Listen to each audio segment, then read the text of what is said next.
Alhamdulillahirabbil alamin hamdan katsiran thayyiban mubarakan fih kama yuhibbu rabbuna wa yarda. Asyhadu an la ilaha illallah wahdahu la syarikalah lahul mulku wa lahul hamdu wa huwa ala kulli syai'in qadir. Wa asyhadu anna Muhammadan abduhu wa rasuluh la nabiyya ba'dah. Alladzi la yantiqu 'anil hawa in huwa illa wahyun yuha. Allahumma salli wa sallim wa barik ala sayyidina Muhammadin wa ala alihi wa sahbihi wa man tabi'ahu ila yaumiddin. Teman-teman sekalian, jamaah salat zuhur yang dirahmati Allah Subhanahu wa taala. Kadang Allah di dalam Al-Qur'an mengumpamakan hubungan antara kita dengan Allah itu dengan bahasa dagang atau dengan bahasa bisnis.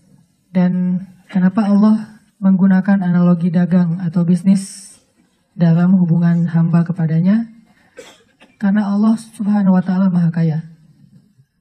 Jadi kalau Allah kekayaannya tanggung, Allah nggak akan nawarin kita perdagangan yang murni keuntungannya hanya untuk kita.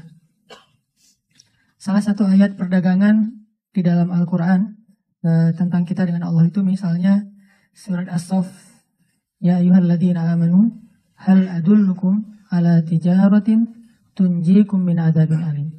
Wahai orang yang beriman, mau nggak kalian aku tawarin satu tijarah. Tijarah itu dagang. Orang yang berdagang itu namanya tajir.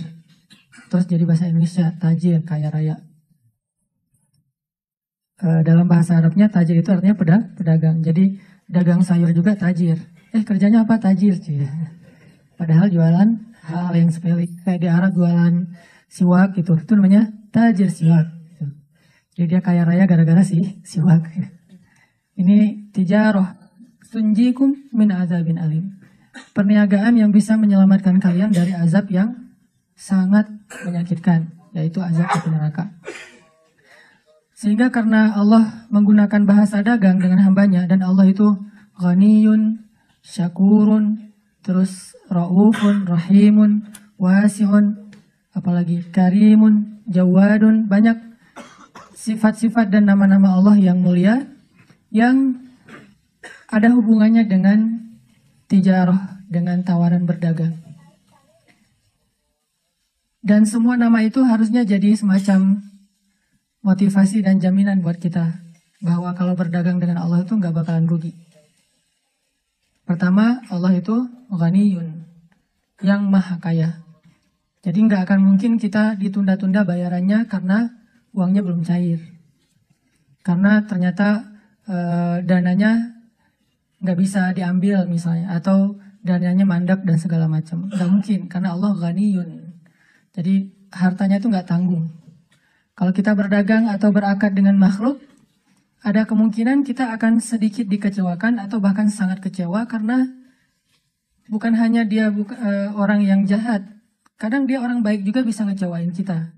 Kenapa orang baik bisa ngecewain? Karena dia manusia. Dia ngecewain kita bukan karena sengaja, tapi karena keterbatasan dan kekurangannya. Kayak kita berakad pinjam-meminjam dengan teman kita. Kita yakin sama dia, kita percaya dia orang yang jujur, orang yang amanah, dan dia berjanji dalam 1 bulan akan membayar hutang. Ternyata selang 1 bulan dia datang ke kita minta maaf, gak bisa bayar hutang karena duitnya belum ada, padahal dia udah berusaha semaksimal mungkin, dan bukan karena dia sengaja, bukan karena dia tidak amanah, tapi karena dia manusia. Dan di waktu itu mungkin kita lagi butuh-butuhnya duit. Sementara kita berharap dari dia nggak cair. Alasannya juga masuk akal. Akhirnya kekecewaan itu muncul secara natural, nggak bisa dibendung. Walaupun kita nggak marah sama dia, tapi kecewa dan sedih minimal ada. Ini kalau berakad dengan makhluk. Kalau Allah nggak mungkin kayak gitu. Ibaratnya simpanannya banyak, nggak cair di bank ini masih ada bank-bank yang lain. Nggak cair dari cara ini masih ada cara-cara yang lain. Banyak banget. Semua adalah lillah tabarakalladzi biyadihil mulk. Di tangan Allah semua kerajaan. Jadi berdagang dengan Allah dengan nama ghaniyun aja itu udah bikin kita harusnya nyaman. Nggak usah khawatir lah kalau berakadnya dengan Allah. Justru khawatir kalau berakadnya dengan manusia. Nanti ada lagi sifat Allah yang lain. Innallaha la yukhliful mi'ad. Allah itu wafa. Allah nggak pernah ingkar janji. Allah nggak pernah menunda-nunda untuk menunaikan janji. Dan Allah itu nggak pernah ngasih persis seperti yang dijanjikan. Nggak pernah ngasih persis seperti yang dijanjikan. Yang ada Allah ngasih minimal 10 kali lipat dari yang dijanjikan. Yang namanya wafa. Memberikan lebih dari haknya. Dan Allah itu paling wafa. Sehingga kalau kita berakad berdagang dengan Allah, nggak mungkin kita dapat hak kita persis. Nggak mungkin. Apalagi rugi. Dapat persis saja nggak. Kayak misalnya ibarat kita nolongin orang hanya sekedar memindahkan duri dari jalan. Pahalanya itu bukan nanti Allah akan ngebalas kita dengan cara menyelamatkan kita dari duri seukuran itu di jalan. Enggak. Kalau misalnya kita mindahin batu ya, mungkin ukuran batu yang bisa bikin motor kepleset. Allah akan menyelamatkan kita minimal 10 kali lipat dari ukuran batu itu. Kayak misalnya sekarang lagi musim longsor nih. Ada satu batu yang ukurannya semobil, bisa aja jatuh di atas jalan di daerah mana kemana teh yang viral teh? Jawa Barat lah ya. Jatuh di jalan sehingga kalau misalnya, bahkan ada beberapa yang cukup viral tentang kebesaran Allah yang batunya itu jatuh persis kurang dari 1 detik dari jarak mobil yang baru lewat. Minimal 10 kali lipat dari ukuran kebaikan yang kita lakuin. Ini artinya Allah wafa. Jadi nggak ada ruginya. Sama aja nggak ada apalagi rugi. Ini berakad dengan Allah. Ditambah lagi Allah nggak mungkin ingkar janji. Kalau Allah sudah berjanji, Allah pasti menunaikan. Dan gak ada penghalang bagi Allah untuk menunaikan janji. Kalau kita kadang banyak penghalang. Macet bisa berubah janjinya. Kita ketemuan zuhur ya di Telkomsel. Akhirnya datangnya menjelang asar. Kenapa? Kejebak macet banjir. Namanya kita bisa terbang? Gak bisa. Allah tidak ada penghalang baginya untuk menunaikan janji. Gak ada cerita Allah jadi gak menunaikan janji sama kita gara-gara repot sama Firaun. Gak ada. Firaun mah gak ada apa-apanya lah. Bahkan Allah bilang dengan bahasa sombong dan Allah berhak sombong. Satu-satunya zat yang berhak sombong kan cuma Allah ya. Jadi kalau kita sombong itu kita udah melakukan dosa besar, mengambil hak Allah. Cuma Allah yang boleh sombong. Kayak misalnya ketika Allah memberi Zakaria anak dalam usia yang secara ilmiah gak mungkin punya anak. Zakaria nanya, gimana caranya saya punya anak? Istri saya mandul, saya udah tua. Kata Allah, qala kadzalika qala rabbuka huwa alayya hayyin. Hayyin itu artinya hin. Hin itu jadi bahasa Indonesia hina. Gak ada apa-apanya, rendah, remeh, kecil itu mah kata Allah. Gitu doang, hayyin kata Allah. Artinya gak ada yang membuat Allah itu sulit untuk menunaikan janjinya. Sehingga Allah la yukhliful mi'ad. Kalau Allah udah berjanji, pasti ditunaikan. Kalau kita sampai berpikir Allah menunaikan gak ya, seolah-olah kita suudzon sama Allah. Seolah-olah Allah itu ada penghalang untuk bisa menunaikan janjinya. Walaupun Allah maha baik. Gak ada penghalang. Kalau Allah sudah berjanji, pasti Allah tunaikan. Dan tepat sesuai dengan janji Allah. Tidak mungkin meleset sedikit pun. Detik, bahkan kurang dari detik itu, lebih kecil dari ukuran detik, tepat seperti apa yang Allah janjikan.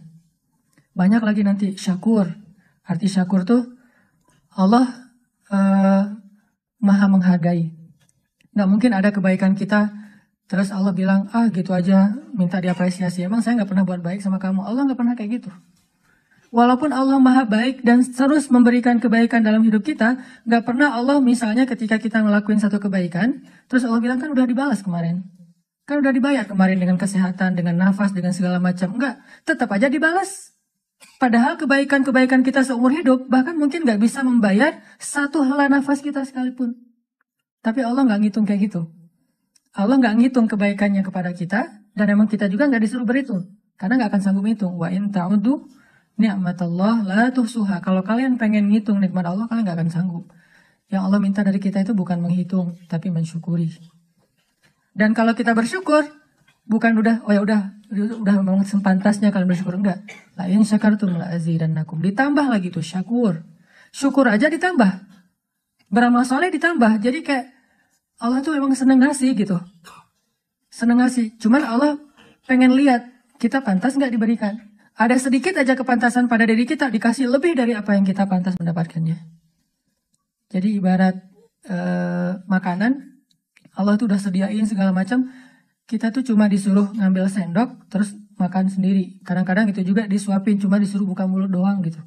Terus kita gak mau buka mulut, alasannya kita bilang Allah sombong banget sih, saya disuruh buka mulut.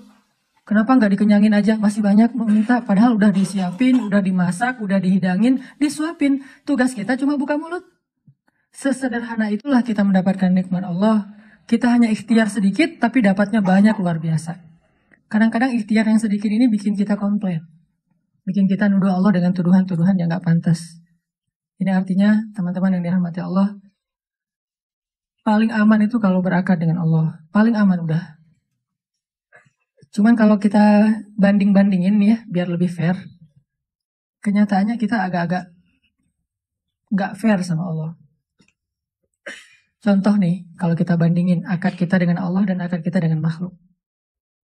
Allah kan kadang-kadang ngomong di Al-Quran tuh, siapa yang meminjamkan harta terbaiknya kepada Allah, nanti Allah ganti berkali lipat kan ya. Ini kan konsep riba sebetulnya kan ya.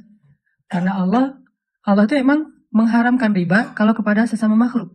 Tapi menggunakan riba kalau kepada dirinya sendiri. Makanya Allah menggunakan istilah yamhaqullahu riba wa yurbi as-sadaqat. Allah menghapus riba tapi meribakan sedekah. Bahasa kalau kita terjemahkan secara bahasa ya, yurbi itu kan dari kata riba. Yamhaqullahu riba wa yurbi as-sadaqat. Allah menghapus riba kalau kepada sesama makhluk, tapi meribakan sedekah kalau ke Allahnya. Arti meribakan sedekah kalau kita kasih 1, Allah balas 700 kali lipat, berarti kan riba.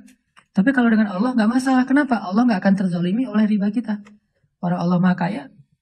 Tapi kalau makhluk diribain, kan jadi sulit buat dia, jadi zalim. Kalau Allah tidak masalah. Lebih dari 700 kali lipat juga nggak masalah. Karena Allah bilang, bighairi hisab, tanpa batas. 700 itu hanya hitung-hitungan yang kita bisa bayangin. Tapi di akhir ayat tetap ada kalimat bighairi hisab, nggak ada batas. Allah bilang, siapa yang meminjamkan hartanya kepadaku, sedekah, zakat, wakaf, segala macam lah, termasuk nafkah kepada istri, kepada keluarga. Siapa yang meminjamkan hartanya kepadaku, aku ganti berkali-kali lipat. Siapa yang menyimpan hartanya di sisi Allah, Allah kan ganti. Jelas tuh ayatnya tuh. Belum lagi nanti dikuatkan dengan hadis-hadis yang sahih. Tapi kenyataannya, kadang kita masih agak ragu, nyimpan uang ke Allahnya. Lebih yakin nyimpan uang ke makhluk. Berapa tabungan kita di bank? 100 juta? Khawatir nggak dengan angka segitu kita taruh di orang lain?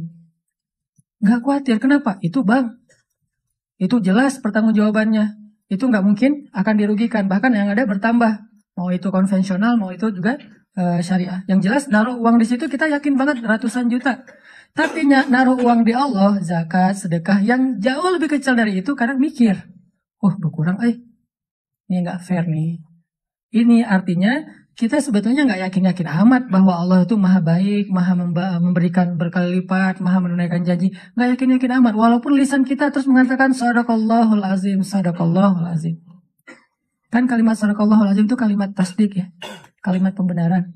Dan dia boleh diucapin di setiap habis satu ayat juga boleh, nggak harus di akhir bacaan.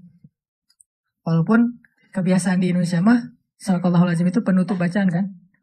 Kalau misalnya ada yang baca Qurannya lama banget, terus ada yang nyindir dari belakang, sadaqallah gitu kan ya, biar nutup gitu bacaannya.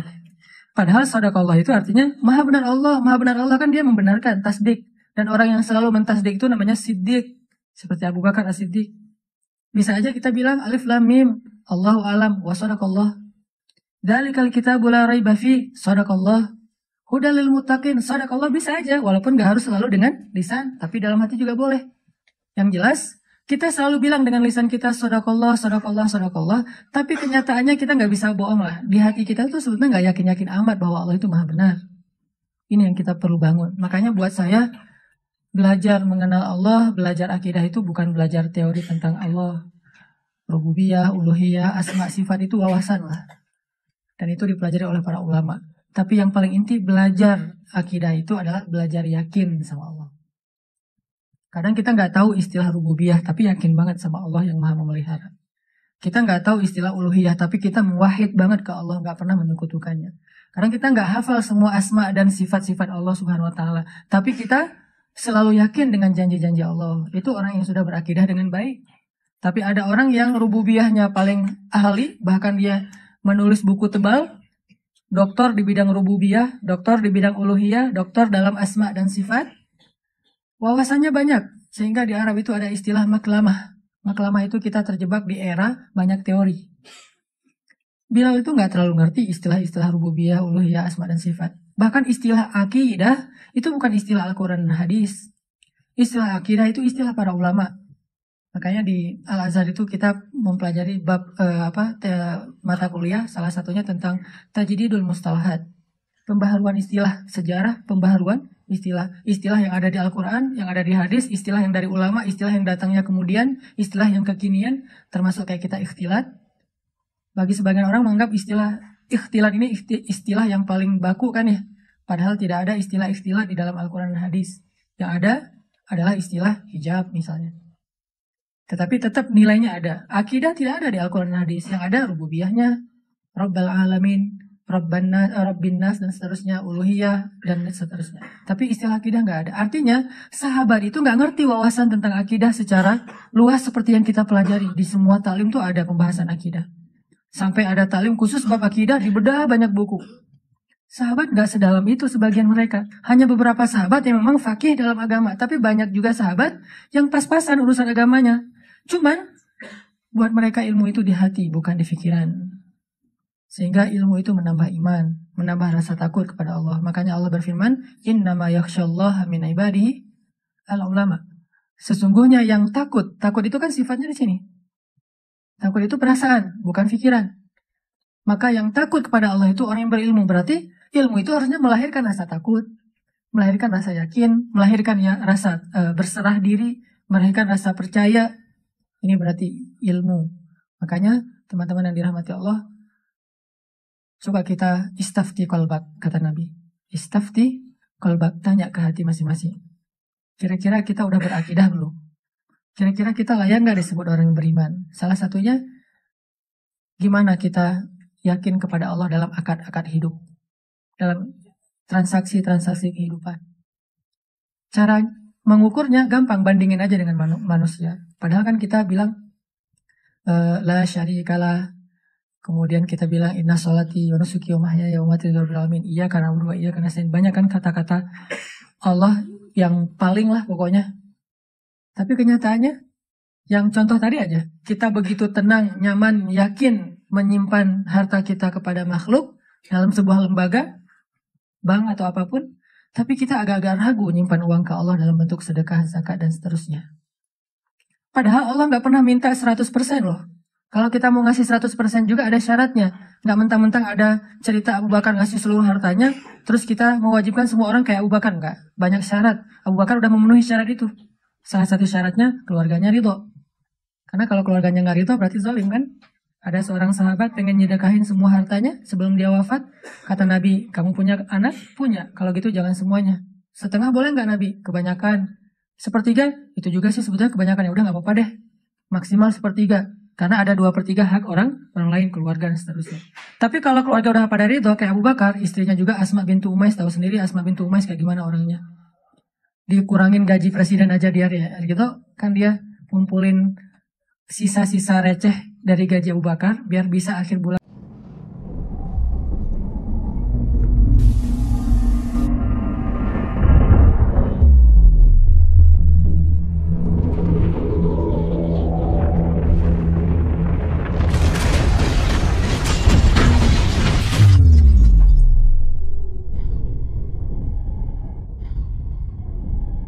Itu beli daging 1/4 kilo aja. Ya babak, kata Asma. Asma ini perempuan yang menikahi 3 laki-laki ahli surga, tiga-tiganya. Yang pertama Ja'far, kedua Abu Bakar, yang ketiga Ali. Jadi ketahuan ya gimana perempuan ini, suaminya aja tiga-tiganya ahli surga. Ya Abu Bakar, kita udah lama nih gak makan daging sejak kamu jadi khalifah. Boleh gak saya sisain dikit aja dari belanja bulanan, kalau nanti bisa beli daging? Boleh kalau masih bisa, kata Abu Bakar. Disisain receh. Uang 200 rupiah, 500 rupiah disisain. Akhirnya terkumpullah setelah beberapa bulan. Bisa nih beli daging 1/4. Akhirnya dia bilang, ya Abu Bakar sudah terkumpul nih. Kayaknya bisa beli daging walaupun sedikit untuk kita makan sekali aja. Kata Abu Bakar, astagfirullah, berarti gaji saya masih ada lebihnya. Kasih ke Baitul Mal. Mulai bulan depan gaji saya dikurangin seukuran dengan yang bisa disisain. Asma bintu Umais, sami'na wa ata'na. Enggak, ceraikan saja, pulangkan saya. Enggak. Asma bintu Umais. Makanya apakah istri kita Asma bintu Umais? Dan apakah kita Abu Bakar? Kita bukan Abu Bakar dan istri kita bukan Asma bintu Umais. Jadi kita mending pakai aja teladannya Sa'ad bin Abi Waqqas mungkin. Atau Muaz bin Jabal. Atau minimal Abdurrahman bin Auf. Gimana Abdurrahman bin Auf? Minimal ya. Ketika Abdurrahman bin Auf ngelihat istri-istri Nabi ditinggalkan oleh Rasulullah kan jadi janda nih. Dan istri Nabi kan gak boleh nikah lagi. Sehingga harus ada yang nafkahi. Maka Abdurrahman bin Auf memberikan masing-masing istri Nabi hadiah sebesar 21 miliar satu orang. Ada 9 orang. 21 miliar. Dan itu receh lah buat Abdurrahman mah. Abdurrahman kok gede banget? Berapa emang 21 miliar? Emang saya pernah ngasih segitu? Lupa. Kita ngasih 1000 aja ingat sampai mati gitu ya. 21 miliar. Satu istri Nabi bayangin. Jadi artinya, ini maaf ya, gimmicknya kebanyakan kemana-mana. Intinya mah, kalau kita berakar dengan Allah, gak mungkin kita rugi. Cuman mau jujur, tanya aja ke hati sendiri. Sama nggak? Sama aja nggak boleh sebetulnya. Masih kurang fair kalau sama. Harusnya Allah lebih ya. Tapi sama juga belum. Apakah sama ketenangan kita ketika kita nabung uang di bank dengan ketika kita bersedekah? Sama ketenangannya. Mantap gitu. Wah sedekah misalnya dengan angka yang agak sedikit menurut kita gede. Kan itu relatif ya. Misalnya ada donasi untuk Palestina, Suriah, segala macam lah. Untuk kemanusiaan, ada untuk di Indonesia juga bencana. Kalau ngasih 100 ribu mungkin kita nggak mikir. Dan 100 ribu juga pulsa kita kurang ya. Kuota kita mungkin lebih dari itu. Atau sekali kita ngopi, 1 gelas udah 50 ribu, 60 ribu. Berdua sama teman kita, atau berdua sama pasangan kita udah sekali duduk di kafe itu udah 200 ribu. Jadi 100 ribu buat kita bukan angka yang harus yakin dulu baru ngeluarin. Nggak sengaja juga keluar kadang-kadang ya. Nah, parkir berapa? Jadi bukan angka yang besar lah. Coba, mungkin buat kita angka yang besar itu 1 juta. Apakah kita ngerasain ketenangan ketika berinfak 1 juta seperti ketenangan ketika kita naruh uang di bank 1 juta? Sama nggak? Kalau sama, naikin lagi. 2 juta? 5 juta? 10 juta? Sampai angka yang ketika di bank juga kita nggak yakin, ke Allahnya yakin. Itu baru lebih luar biasa tuh. Kayaknya nggak ada angka ke bank kita nggak yakin kan? 1 miliar juga kita yakin. Kalau ada duit 1 miliar taruh di bank. Justru lebih ragu kalau disimpan sendiri. Taruh di bank lebih yakin.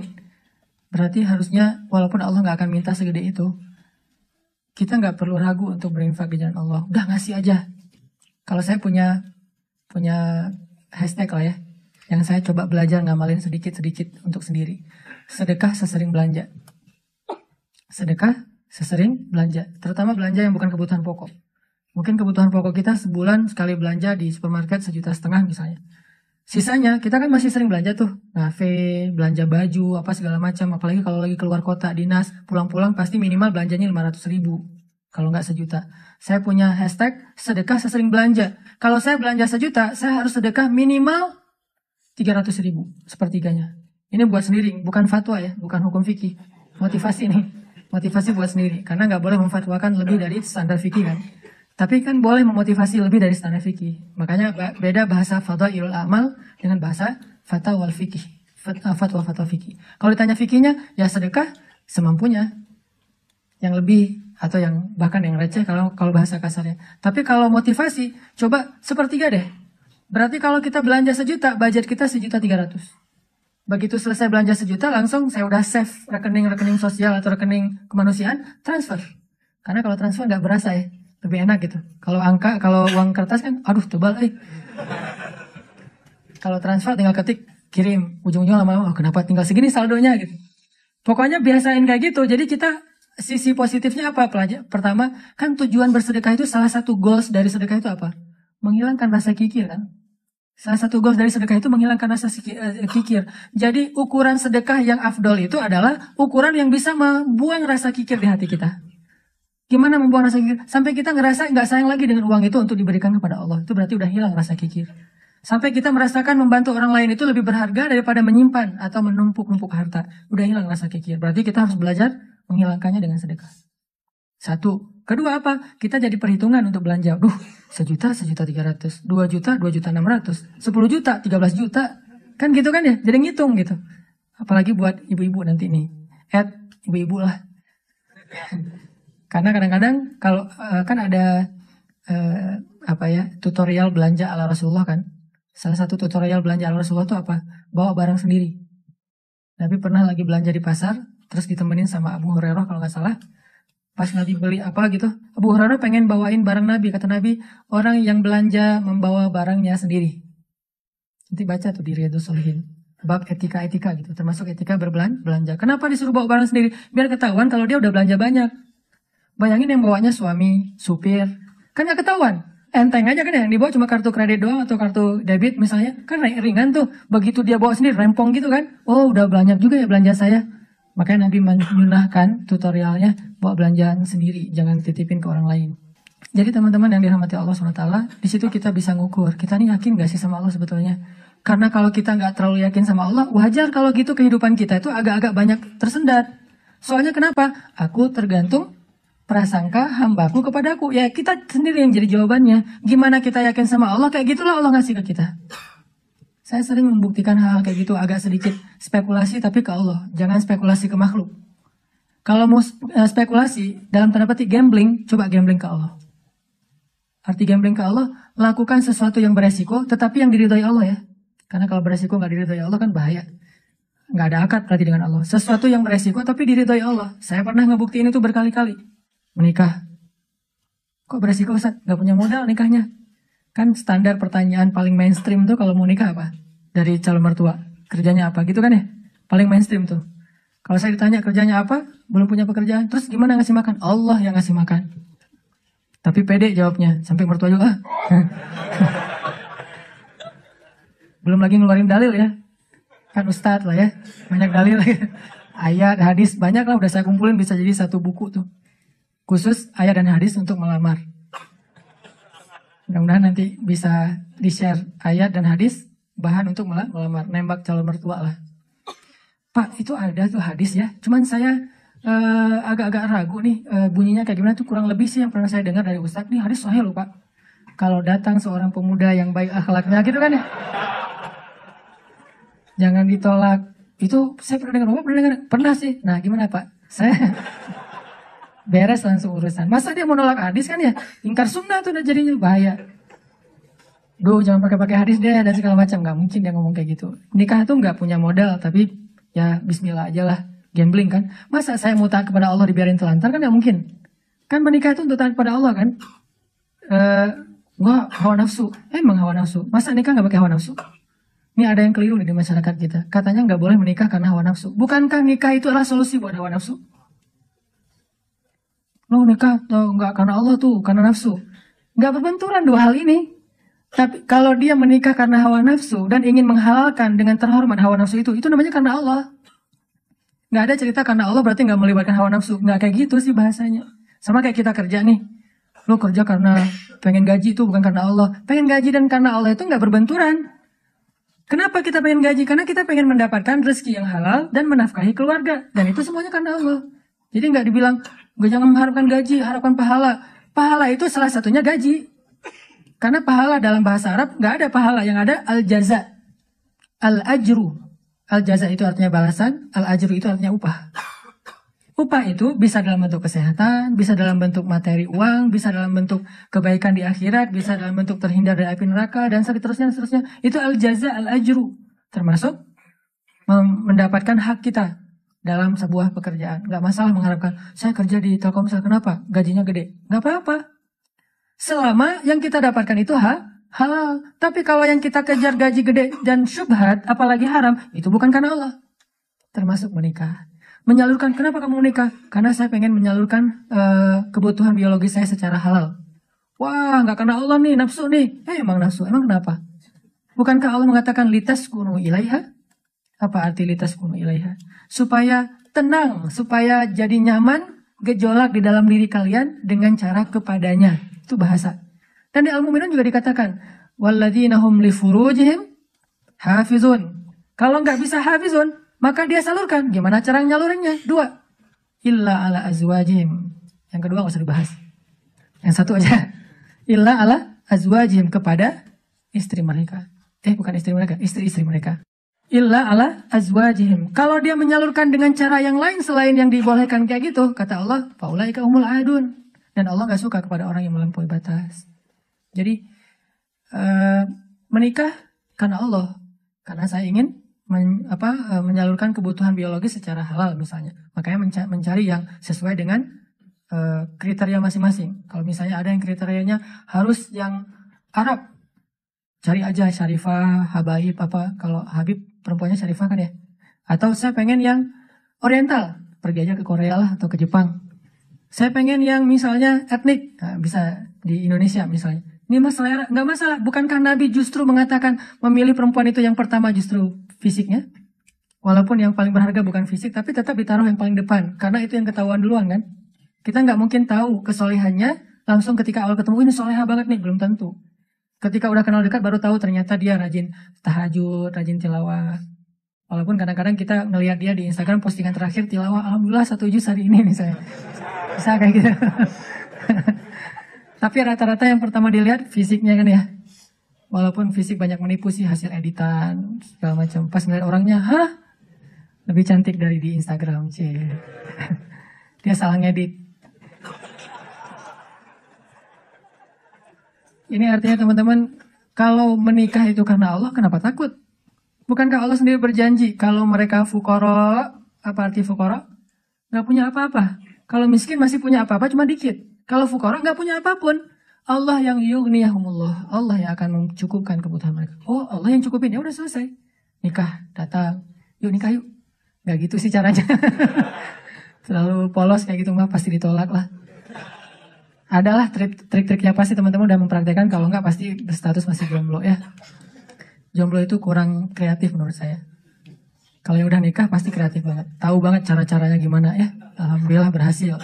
Setidaknya untuk dia berhasil setelah puluhan orang yang gagal misalnya. Kalau yang jomblo nih kayaknya harus latihan nih. Belajar kepada yang udah nikah nanti di kantor sambil istirahat sharing deh. Gimana dulu nembak calon istri. Gitu aja. Gimana gitu aja. Tahajud dulu. Ya Allah yang membolak-balikan hati. Hati dia memang ada di dalam tubuhnya. Tapi pemiliknya bukan dia. Tapi engkau ya Allah. Setahu saya nih. Dia kayaknya hatinya ke si fulan. Dah saya mah gak bisa kecuali dia. Ya Allah, ya Allah, ya Allah. Akhirnya berhasil. Dan saya ngebuktiin itu banget. Saya sering bilang, saya itu bukan tipe istri saya loh. Sangat bukan tipe istri saya. Ada 4 hal yang pantang buat istri saya. 4-4-nya ada di saya. Subhanallah. Kok bisa berhasil? Ustaz. Dia berdoa, ya Allah, jangan itu, jangan itu, jangan itu, jangan itu. Saya cuma berdoa sekali, ya Allah, please yang itu. Ternyata tiba-tiba ya, kelepek-kelepek nggak berhasil dia. Saya tanya, kenapa kamu milih saya? Bukankah 4-4-nya ada pada saya? Pertama, nggak mau orang Sumatera. Katanya orang Sumatera itu keras. Saya, dulu. Orang Sumatera itu keras. Orang Aceh, Sumatera, kuliah di Mesir. Dan Mesir mah, Sumateranya Arab. Kan Arab juga ada Sundanya, ada Jawa ya. Sundanya Arab itu kayak Yaman. Itu Sundanya Arab, lembut-lembut. Sampai Nabi sendiri mengakui kan, orang Yaman itu hatinya lembut. Kalau Jawanya Arab itu yang ulet gitu kerja itu Palestina. Karena Palestina itu terkenal dengan keteguhannya. Tapi kalau Sumateranya Arab, yang ngomongnya keras gitu, belak-belakan, spontannya luar biasa, itu Mesir banget. Di Mesir nggak ada ceritanya kita nunggu Damri itu nggak ada. Yang ada ngejar Damri. Kita nunggu di halte, Damri ngeliat kita makin iseng tuh, dicepetin. Mahasiswa cepat, begitu. Kita lari ngejar. Yang nggak biasa naik Damri itu mahasiswa Malaysia, karena mereka kan beasiswa dari kerajaan. Sehingga dianjurkan jangan naik Damri, naik taksi. Tapi kadang-kadang mereka kehabisan duit juga naik Damri. Begitu turun, berlawanan arah, itu ngegelundung tuh. Kita di atas ketawa-ketawa aja, Malaysia. Bukan negaranya, yang orangnya karena terbiasa naik taksi, naik MRT. Dan kita mah Damri. Desak-desakan, kalau udah ramai di dalam Damri marah-marah, sallu ala Nabi, udah sallallahu alaihi wasallam. Cara paling sederhana mendamaikan orang di Mesir itu suruh salawat. Humar, segala macam. Mereka kalau ngomongnya kasar tuh nyebutnya humar, keledai. Karena keledai itu kan simbol hewan yang bodoh di Al-Quran kan. Ya humar, gitu kan segala macam, humar, sallu ala Nabi, sallallahu alaihi wasallam. Mulai lagi gitu. Tapi pas salawat mereka bisa cooling down dulu dikit. Saking menghargai Rasulullah ya. Kadang-kadang ada juga yang sambil marah. Sallallahu alaihi Nabi, sallallahu alaihi wasallam. Di Mesir, orang Sumatera kuliah di Mesir, kebayang kan? Udah Sumatera itu mungkin agak keras, kuliah di Mesir. Jadi wataknya tuh terbentuk dengan 2 negeri. Alhamdulillahnya ketemu orang Jawa yang Mungkin beda banget dengan Sumatera. Nggak mau dia orang Sumatera. Saya Sumatera. Sumatera Aceh pula. Dan Aceh di tempat markasnya GAM. Aceh PD. Dan itu kan GAM dulu banyak di situ ya. Terus yang kedua, nggak mau yang kulitnya dof. Kebanyakan ke pantai misalnya. Saya nyebutnya nggak dop sih, nyebutnya eksotis gitu. Ketiga, nggak mau yang berewokan. Nggak usah tanya kenapa. Keempat, nggak mau anak pesantren. Ini juga nggak tahu kenapa nih. Empat-empatnya ada di saya nih. Ya Allah, please jangan itu. Ya Allah, saya pengennya itu. Kuat-kuatan doa. Ternyata doa saya lebih diijabah. Tadi kan, Ustaz. Pas ketemu sama dia, kenapa kamu mau sama saya? Padahal empat-empatnya ada di saya. Karena kamu punya yang kelima. Apa? Hati kamu. Nggak gitu sih ngomongnya. Yang jujurnya bukan itu mah versi jaim ya. Kalau versi jujurnya, kenapa? Karena kamu pelet gitu ya. Peletnya pakai apa? Pakai Al-Quran. Begitu ketemu, Bismillahirrahmanirrahim. Ria-ria dikit lah. Tapi ria untuk kebaikan kan, biar dapat seseorang yang sesuai dengan isi hati. Ngeklik langsung, ya Allah, berhasil. Dan setelah itu, biarin Allah aja yang ngatur. Mau kerja apa, mau tinggal di mana. Ternyata alhamdulillah saya ngerasain justru rezeki itu Allah mudahin setelah menikah. Dulu awal-awal saya datang ke Bandung, kita ngontraknya itu di rumah yang tempat pembuangan sampah di Tegalega tuh, di salah satu lapangan di Bandung, di pojok Tegalega itu ada pembuangan sampah. Kita tinggal di situ. Paling murah soalnya di situ. Mulai saya usaha nerjemahin buku, nggak ada yang mau nerbitin. Terjemahannya jelek katanya. Ya udah deh. Mungkin bukan terjemahannya yang jelek. Lihat muka saya dia sebel. Banyak orang yang lihat muka saya tuh sebel. Termasuk tadi calon istri saya pertama ngeliat muka saya, apaan sih ini orang kayak gini banget. Sekarang kok gini banget ya kamu. Tuh terjemahin buku nggak bisa. Akhirnya saya nulis buku sendiri karena nggak bisa nerjemahin, nulis aja sendiri. Capruk aja pokoknya nulis apa yang bisa ditulis. Ditaruh ke penerbit juga nggak ada yang mau nerbitin. Ada satu-satunya penerbit yang mau nerbitin katanya royaltinya sedikit banget dan bayarnya setahun sekali. Bayangin royalti setahun sekali. Sedikit sekali lagi tuh. Akhirnya saya terbitin sendiri. Jadi penerbit, jadi direktur, jadi penulis, jadi kuli. Angkat buku pakai kotak Marlboro, lintasin jalan Soekarno-Hatta, ngirim ke Sumatera, Kalimantan. Pelan-pelan akhirnya usaha nambah dari penerbitan ke jual pulsa. Jadi saya dulu pernah jadi vendor gitu sih bahasa kerennya, vendor Telkomsel gitu ya. Saya tuh jual pulsa, ada 60 cabang pulsa di Bandung sebelum ada di Alfamart dan Indomaret. 60 cabang pulsa.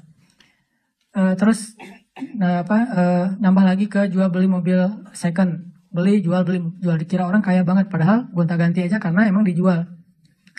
Tapi yang harga murah di bawah 100 juta, bukan yang mobil-mobil mahal. Terus coba-coba di properti. Ternyata Allah mudahin setelah menikah. Karena kenapa? Allah yang janjiin. Allah nggak mungkin ingkar janji. Gambling dikit lah di awal.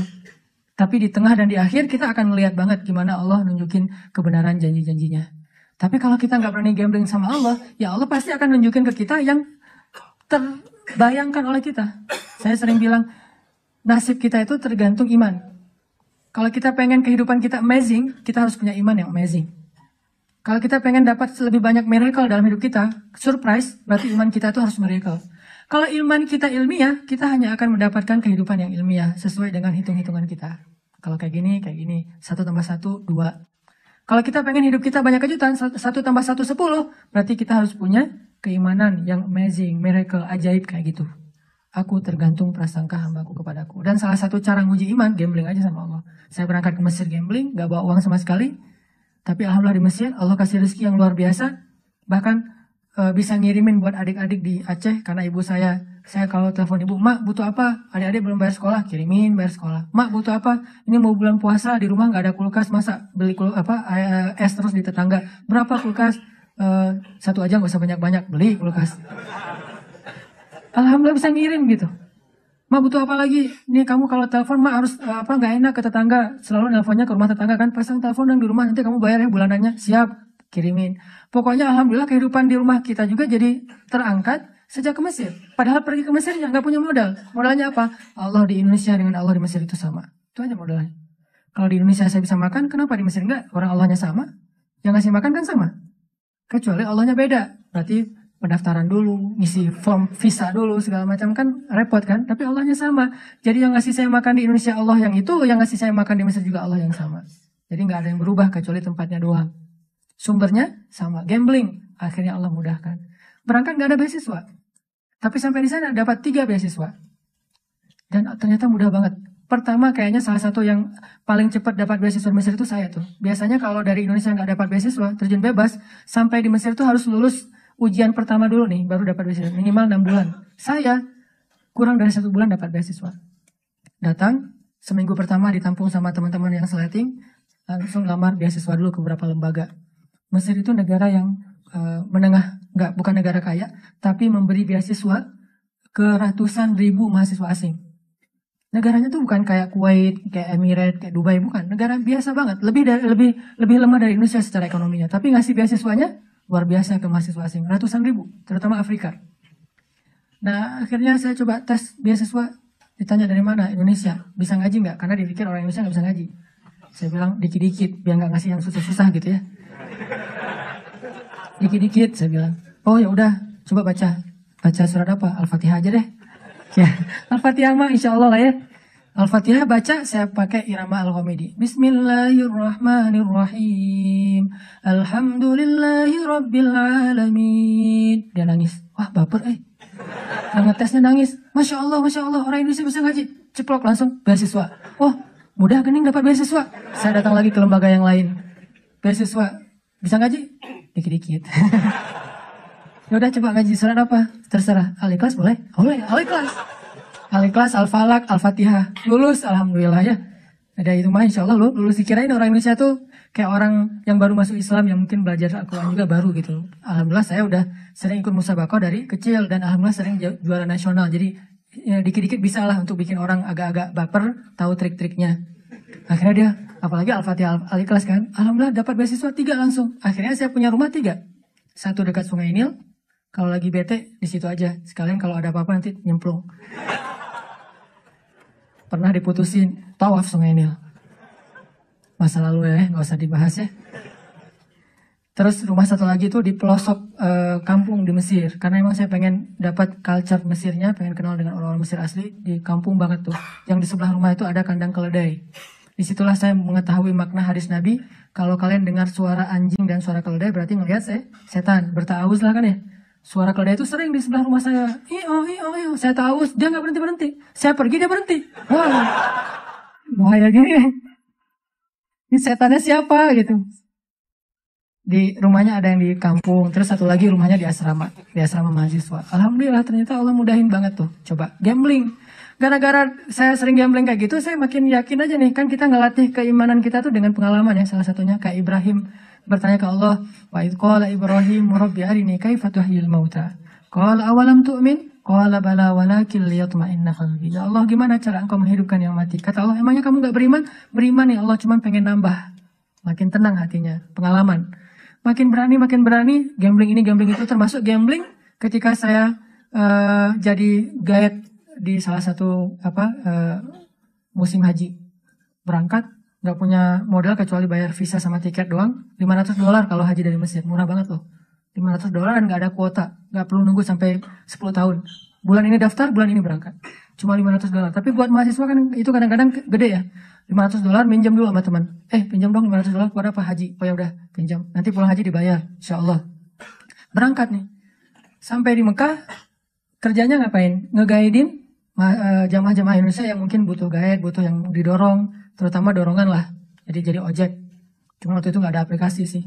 Aplikasi dorongan bisa pesan. Kayaknya perlu dibuat juga sekarang. Saya nyewa dorongan itu wheelchair, duduk depan Masjidil Haram gini. Mana ini yang kelihatan agak-agak cacat atau apa gitu kan. Kayak hiu nyari mangsa gitu. Mana nih yang agak kesasar. Nggak ada. 2 hari nggak ada. Akhirnya 2 hari saya cuma minum air zam-zam doang tuh. Nggak makan. Cuma minum air zam-zam, tidur. Minum air zam-zam, nungguin. Nggak ada. Hari ketiga, alhamdulillah lagi duduk-duduk depan Masjidil Haram. Lewat ibu-ibu kayak culang-culang gitu. Kayak apa. Bingung gitu kan ya. Nih arah kemana sama anaknya. Nah ini kayaknya ada ciri-ciri nih. Saya datengin, Bu, kenapa kesasar?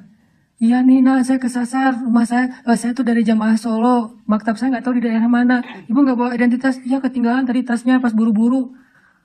Wah saya juga baru pertama haji nih, belum tahu juga tempat maktab-maktab kayak gituan. Tapi bismillah lah gambling karena Allah. Makanya kalau berani gambling sama Allah nggak mungkin dikecewain, saya yakin banget tuh. Saya buktiin Bu ikut saya aja, insya Allah kita cari rumah ibu. Kemana anak arahnya? Ke situ bu.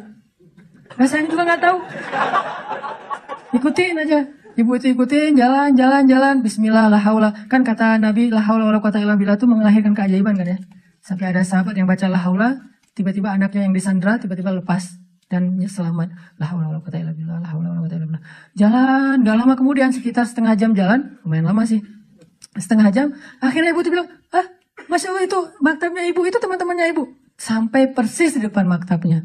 Oh ya Alhamdulillah, emang arahnya ke sini sih bu dari tadi juga.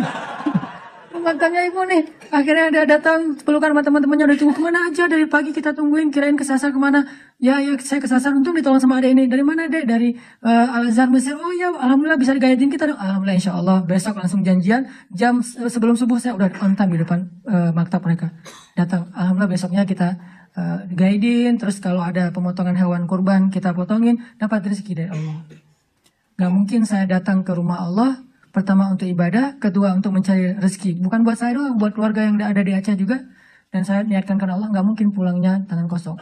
Tidak ada yang datang kepada Allah pulang dalam keadaan kecewa, mustahil, itu prinsip. Gak ada yang datang kepada Allah pulangnya kecewa, itu gak ada. Yang datang ke Nabi aja gak pernah pulang kecewa, apalagi pada Robnya Nabi. Nabi itu nggak pernah bikin orang kecewa. Yang datang kepada beliau pasti bawa sesuatu. Kalau minta sesuatu kepada Nabi nggak mungkin ditolak, apalagi Allah. Jadi saya yakin nih, pokoknya saya datangnya jangankan ke Mekah, ke Mesir aja yang jauh dari Ka'bah, Allah tolong, apalagi ini di dekat Ka'bah. Walaupun awalnya Allah pengen nguji iman kita, masih percaya nggak setelah 2 hari nggak makan? Percaya kok tetap ya Allah, cuman lapar sih ya Allah, gitu.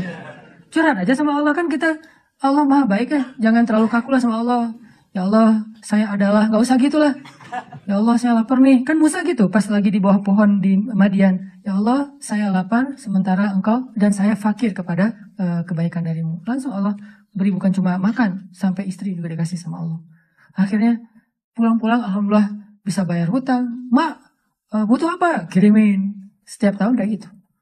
Pulang dari Indonesia, dari Mesir kayak gitu, sampai sekarang hidup suka gambling. Sehingga angka 1/3 dari uang belanja itu kecil kalau dengan keyakinan kepada Allah, nggak mungkin ngecewain karena udah terbiasa kayak gitu. 1/3 mah pasti diganti lah, ntar lagi juga. Ketika ada musibah dikit, berakatnya dengan Allah.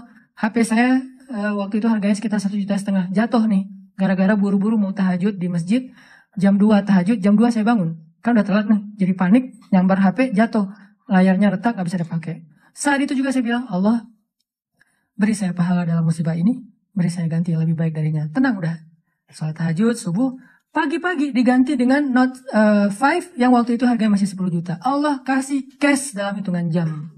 Tergantung prasangka kepada hambanya. Dan jangan selalu mengidentikan bahwa pemberian Allah itu sedekah. Enggak. Bisa dikasih sebuah proyek, bisa dikasih lewat sebuah mungkin ada orang yang dulu udah lama, kita udah lupa juga dia punya utang sama kita, tiba-tiba bayar. Banyak cara lah buat Allah. Saya pernah mobil saya diserempet sama aparat. Dia yang salah tapi dia yang marah-marah. Nabrak dari belakang. Wah, ditabrak. Dia turun duluan, marah-marah duluan. Nyuri start gitu. Pas saya lihat, ini aparat. Mau diramein susah. Ya udah deh. Akhirnya dia pergi. Saya harus memperbaiki kendaraan saya 1,5 juta. Nggak bisa akad dengan makhluk karena dia zalim. Saya akad dengan Khalik yang maha baik, yang syakur. Ya Allah, beri saya ganti yang lebih baik dari ini. Seminggu kemudian, saya ada suatu urusan pekerjaan, dapat ganti dari Allah 15 juta. 10 kali lipat dari yang sudah diambil. Dan jangan bilang, kalau nggak tadi udah jadi 16,5 juta loh. Enggak. Kan kita kadang-kadang ngitungnya suka gitu ya. Padahal kalau nggak ada 1,5 juta yang kita ikhlasin, nggak ada 15 juta. Jadi tetap 15 juta sebetulnya. Ya Allah, kalau kemarin nggak ada kecelakaan itu, pasti saya udah dapat 16,5 juta nih. Ini agak-agak terlalu tamak ya. Intinya teman-teman yang dirahmati Allah, yuk kita belajar berakar dengan Allah itu di hati. Bukan cuma inna sholati wa nusuki wa mahyaya wa mamati lillahi rabbil alamin secara lisan, tapi libatkan hati kita. Kalau berinteraksi dengan makhluk, berakar dengan makhluk lewat lisan. Saya terima nikahnya gitu kan ya. Nikah, apa aja lah pokoknya lisan kan. Tapi kalau dengan Allah, hati. Karena kalau nggak melibatkan hati, nggak sah akar kita dengan Allah. Walaupun lisan kita ngucapin yang paling manis sekalipun. Karena orang munafik lebih manis dari itu. Nanti baca di surat Al-Munafikun, gimana kata-kata orang munafik. Baca lagi surat Al-Jumu'ah, baca lagi surat-surat lain tentang orang munafik. At-Taubah, banyak kan cerita-cerita orang munafik yang lisannya baik, tapi hatinya nggak terlibat. Maka Allah mengatakan, fi qulubihim marad, yukhadi'un Allah. Yuk kita berakar dengan Allah dengan melibatkan hati, yaitu yakin. Insya Allah dengan begitu Allah akan tunjukin keajaiban dalam hidup kita. memudahkan urusan-urusan kita, memberikan kita kebaikan-kebaikan yang tidak terhingga. Itu aja yang bisa saya sampaikan. Barakallahu li wa lakum. Wassalamualaikum warahmatullahi wabarakatuh.